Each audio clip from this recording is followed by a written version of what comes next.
สบายดีเจ้าน้ำแข็งกามติบลบเย็นคักเย็นแน่เย็นถึงกระดูกกระเดียวครอบครัวตะค่อยกับผ้ากันมาย่างป้าย่างเข่าเหมือนเดิมเพราะครอบครัวตะค่อยมากแบบนี้อยู่แล้วนะ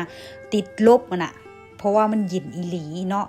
แต่เวลาเฮามาย่างมันสินะเนาะเฮาออกกำลังกายไปนำมันก็ฮอนไปนำแล้วก็มีทั้งลุบทั้งโน่นขึ้นไปเข่าบ้างลงโน่นบ้างไปสินะทั้งลุ่มกับวิวเป็นทุ่งไร่ทุ่งนาไปสิแต่ค่อยกับผ้ากันมักย่างแล้วลูกสาวค่อยถือน้ำแข็งในมือเพราะว่ามันเย็นอีหลีมันละกามเป็นแข็งเหิบหินนะเวลาน้ำไหลลงมาเห็นบ่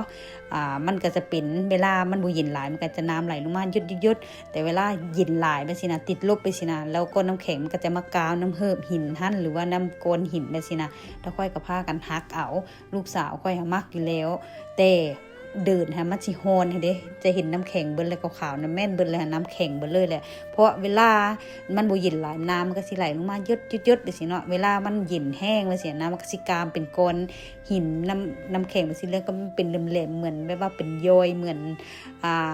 ย้อยยุดนะค่อยกับเอิญหุงว่าสิเอิญอีหยังไปสินะแล้วค่อยกับปีนเข้าไปเอาน้ำก้นน้ำแข็งข้างในหั่นแล้วหนามเกาะขาค่อยเนาะเจ็บเปิดเนาะลูกสาวบอกเนี่ยออกมาเลยแหละแต่ว่าบ่ได้เปิดเสียงลูกสาวค่อยก็เลยความพยายามเนาะเสียเข้าไปเอาน้ำแข็งให้ได้พออยู่ในป่าแล้วมีหนามนะเกาะอยู่นะค่อยก็เลยโอ้ยเจ็บแต่ว่าพยายามจากใดแล้วหนามเพราะมันเป็นก้อนใหญ่แล้วดึงออกมาสิโอ้ยก้อนใหญ่เด้แข็งเด้เย็นเด้ดีแต่ค่อยใส่ถุงมือเนาะเราค่อยกระถือมาฮอดอัน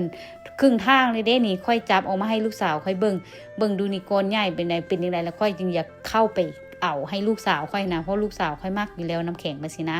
แล้วบ่ได้กินดอกก็แค่เล่าเอามาลิ้นนะเพราะว่ามันเป็นก้อนมันแข็งดีแล้วว่านะเบิ่งเด้เป็นก้อนเลยความมันงามมีหญ้าพร้อมแล้วมันติดอยู่น้ำขี้ดินนะเพราะมันโยยลงมายุดไปสินะแล้วมันคักอีหลีมันเย็นซื่นใจอีหลีเด้ลูกสาวค่อยมากก็ไปสั่งนี่ซื่อเจ้าครอบครัวถ้าค่อยพากันไปเดินป้าเดินเขามาเรียบร้อยแล้วเนาะถ้าค่อยก็สิพากันเดินทางกลับบ้านไปช้อปปิ้งโตเนาะว่าต้องไปช้อปปิ้งเนาะอาทิตย์นึงต้องไปช้อปปิ้งครั้งนึงเนาะซื้อกับข้าวไปสินะเนาะเพราะว่าตอนเช้าเฮาไปเดินมาเลยเด้เมื่อยเลยเด้วันนี้เฮาก็เดินทางกลับบ้านเนาะเดินทางกลับบ้านไปข้างหน้าจุดมุ่งหมายปลายทางเฮาคือไปช้อปปิ้งกันต่อเนาะทุกคนนี่แหละคือครอบครัวตะค่อยเนี่ยหาความสุขให้ตัวเองก็คือไปอยู่กับธรรมชาติไปเสียมักธรรมชาติมักเดินทางไปย่างน้ำป่าน้ำเขาไปสินั่นแหละก็คือครอบครัวตะค่อยจะมักเป็นแบบนี้ถ้าว่าจะเห็นตะค่อยก็คือส่วนหลายก็จะไปน้ำป่าน้ำเขาแบบนี้หรือไปช้อปปิ้งบ้างเป็นบางเวลาเนาะขอขอบใจทุกกำลังใจที่มอบไม่ค่อยเด้อ